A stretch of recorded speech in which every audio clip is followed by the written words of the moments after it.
যাই হোক, আজকের লাঞ্চে মা বানিয়েছিল সাম্বার আর রাইস। আমাদের দু ভাই বোনেরই এটা খেতে ভীষণই ভালো লাগে।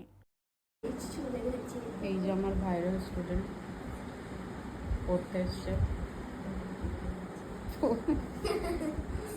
কি হাসি পাচ্ছে। পড়িয়ে উঠে নাইকা থেকে একটা পার্সেল এসেছিল, দু একটা জিনিস অর্ডার করেছিলাম, রিস্টক করার ছিল কিছু জিনিস। ওয়াদি হার্বালসের এই স্যাফরন সোপটা খুবই ভালো।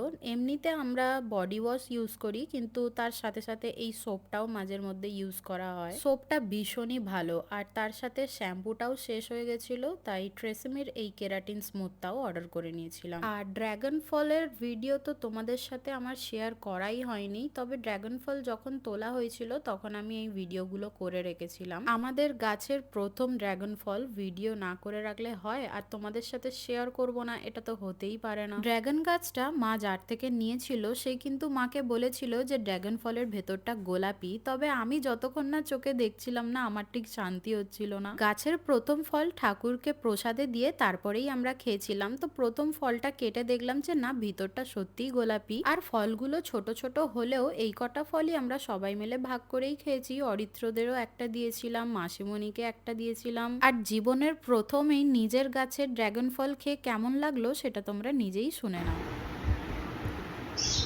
সবাই বলে বাজে খেতে, কিন্তু হেভি খেতে।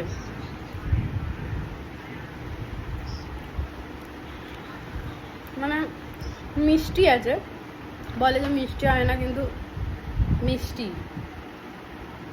কিছুটা কিউইর মতো লাগছে।